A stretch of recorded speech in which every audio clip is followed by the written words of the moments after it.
everyone. My name is Jessica Quicksall, and I would like to welcome you all here today and thank you for coming.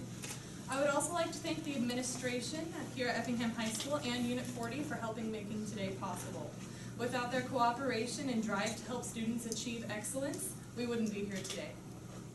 The Global Teacher Prize is an annual award sponsored by the Varkey Foundation. The Varkey Foundation believes that innovative and creative teaching sparks a willingness to achieve goals unimaginable in the minds of young people. Today we are here to have a press conference to discuss this program and its implications for Mr. Fatheree and the high school.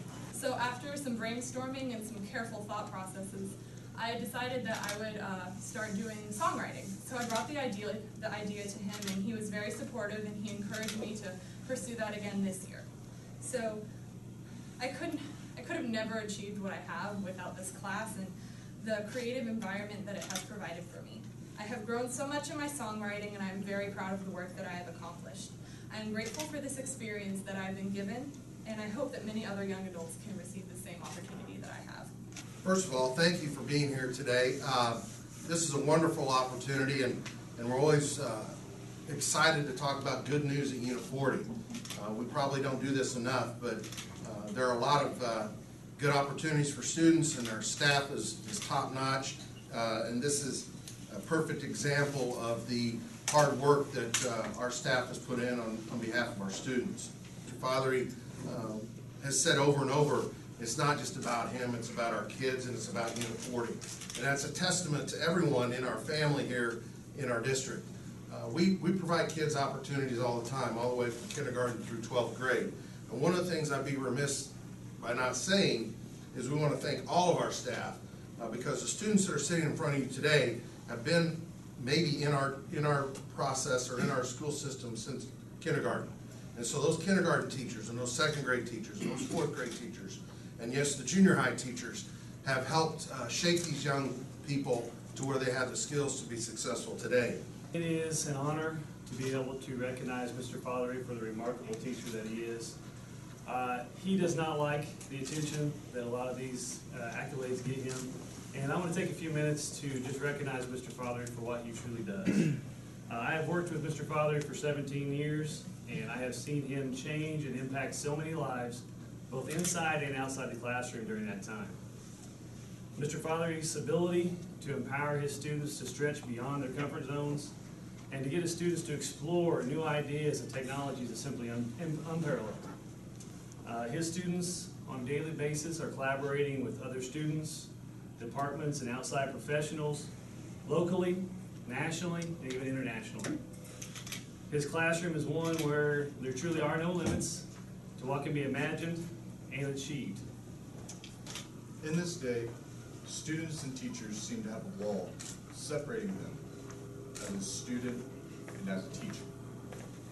Here at Effingham High School, that wall has been broken. We collaborate and work with our teachers the same as if they were our friends. Not only do they educate us, but they also act as our mentors, advisors, and inspirational leaders. I've seen my peers associate with their teachers as if they're associating with their lifelong friends. It feels that when these students joined, they were doubtful on what they could do together and accomplish. Over these last few weeks, the interaction with my fellow peers has changed on how we work with each other. We respect each other's ideas, our opinions, and we learn from each other to create a great working environment. And with that, we can apply that in the working world. I've enjoyed my time and appreciated all the opportunities that I've gotten, and for that I can say thank you, Mr. Fatheree. Love the school system. I've been in so many organizations outside school as well, within school, and teachers inspire me to be creative and think outside of the box. And that's one of the major lessons that needs to be taught nowadays, is to be creative and to think of something new and have an idea and go into it and create. Mr. Fatheree and I'd also like to point out Mr. Linvall are inspires to me. They have taught me and thousands of others to be creative, as well as other students and Effingham High School here. How do you describe a great educator? The dictionary chooses to say that a teacher is a person who teaches especially in a school. I suppose that's true, but Mr. Fatheree has shown me that the word teacher means so much more. A teacher is a leader and a friend, helping students find their own personal path to excellence. A great teacher is someone who genuinely cares about his or her students' futures. Mr. Fatheree has been the only person who, when I told him that I wanted to pursue a career in musical theater, made me feel like my goals were not only attainable, but almost easy to reach with the right mindset and background. He taught me that with hard work, drive, and a passion to do what I love, I could really do anything, and that endless opportunities are constantly at my fingertips. One day, I was in Mr. Father's class, and he asked around the room, what do you like most about this class? And when he got to me, I said, in this class, innovation is key. Now, not only in this class, but in every class at Effingham High School. If we can take that innovation, that key, and put it in a door and unlock it, the opportunities can be endless. The hard part is finding which door the key belongs to. Here at EHS, we use whatever means necessary to find all the correct doors we need to open in order to find success. Without the innovation, the creativity, and the ideas, the class would get nowhere. I really wanted to spend a little time putting all of this in context.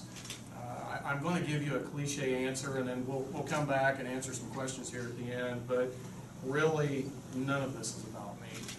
And I appreciate everyone being here and having an interest in this, but I have 4 areas that I really want to spend a brief amount of time talking about. And the first is this. This is why I'm here every day. I walk in the door and I have really the most incredible job on the planet. I have kids that are going to cure cancer. I have kids that are going to solve global warming. I have kids that are going to end racism. I have kids that are going to work and develop and grow a robust economy. I have kids that, as you and I grow older, they're going to be there to take care of us and find new ways to connect to the elderly. And the list can go on and on and on. And if you get a chance to come and spend some time in Unit 40 or at our school, I would love to invite you into this magical setting. And I get asked so often, why do you stay, and why don't you go do something else? And like, why would I? Why would I leave a profession where I get to watch these epiphanies take place on a daily basis? This morning I had a student who had been working on a book project for 5 months. And she kept running into the room because she had that aha moment and it just connected and she's going on to the next step. And so I am so proud of the growth that these young people have and the desire and the passion and the hunger. And I hear all the stories about youth in America, and I'm telling you, you're not spending time with them because you do not know the power they have. And if you just get a chance to spend some time with the artifacts that we have, the imagination and that they possess, and so sure they come in and they're scared and they're nervous about things and they failed and they've been kicked down over time. One of the things school does is we create a collaborative family environment, and if you're not here, you don't understand the life connections that you have with your students and the families. I have a father here today whose daughter did a tremendous job and is going to be a teacher. And she is a Teacher of the Year quality right now as an 18-year-old, 17-year-old student. And so I want you to drink in what you're seeing here. It's not me. This is your future. And for those people out there that are going to see this on television or read about it in the press, these are your babies. These are your children that are changing the world. And one of the really great things about the Global Teacher Prize is I'm one of 50 teachers who have the same experiences around the world, and they represent thousands upon thousands, millions upon millions of teachers who have tremendous kids that are changing the world. So how can I take credit for that? I can't. The second thing is, I am so excited about Sonny Varkey and the Varkey Foundation. He is a global educational entrepreneur, and he can do anything with the time and the resources he has at hand. But what he's done is dedicated his life to making sure that kids like mine and kids in China, and kids in Africa, and kids in India, and I could make a list a mile long of places where kids are at and they're needing help in terms of resources, are needing help in just the terms of someone patting them on the back and saying the impossible is now possible. And a man like that cares enough to invest his resources and time and energy and finances in elevating the profession. And many of you may not know this, we are sitting on the front end of one of the greatest teacher shortages in global history. I was so fortunate last year to have Secretary Duncan's office call me and say, we are going to the International Summit on Teaching in Alberta, Canada. We would like you to be one of 6 teachers that travel with us.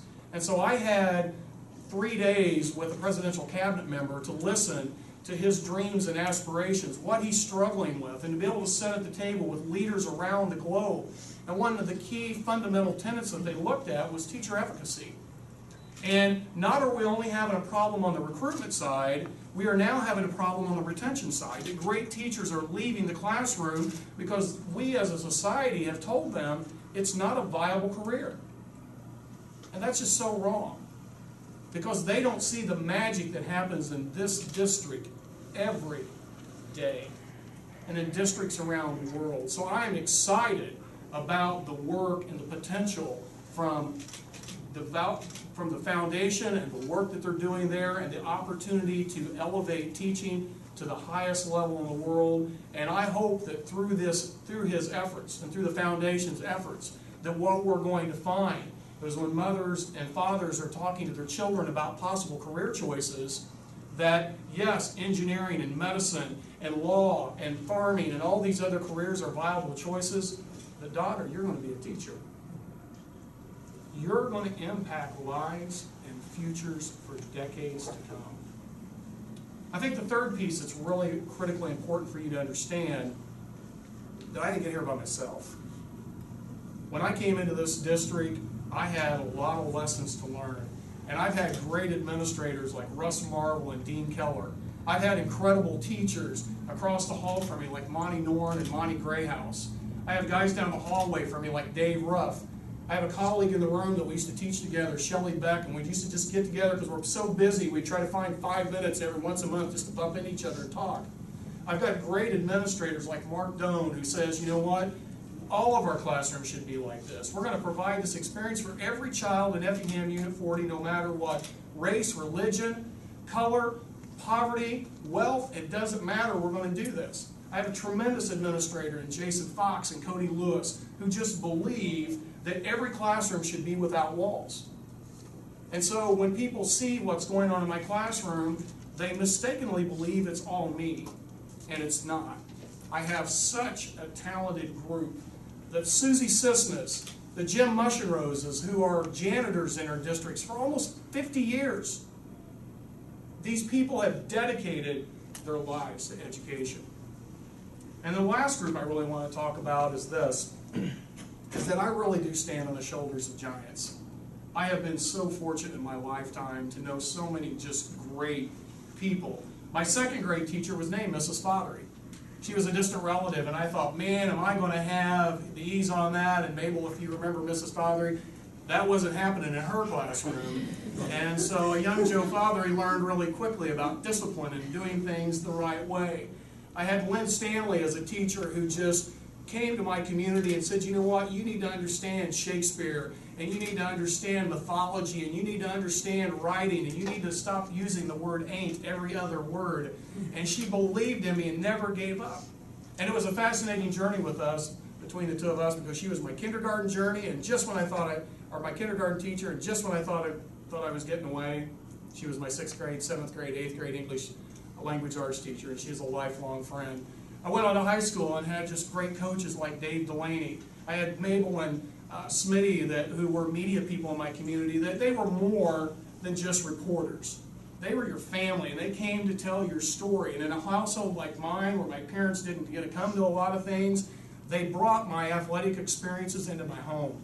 And when it wasn't enough for me to have that, Smitty would always find a way to get pictures to me that he would snap. And until my mom passed away 2 years ago, they were on her mantle. And when her kids couldn't always be home, that's where she looked.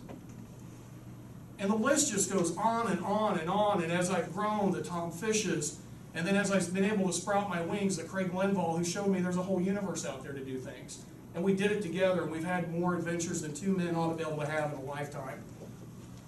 The Governor Edgars, who set me down when I was at Advance Illinois, and he's like, Joe, here's things that you can do. The Bill Daley's. I mean, who gets to talk to the Chief of Staff at the White House?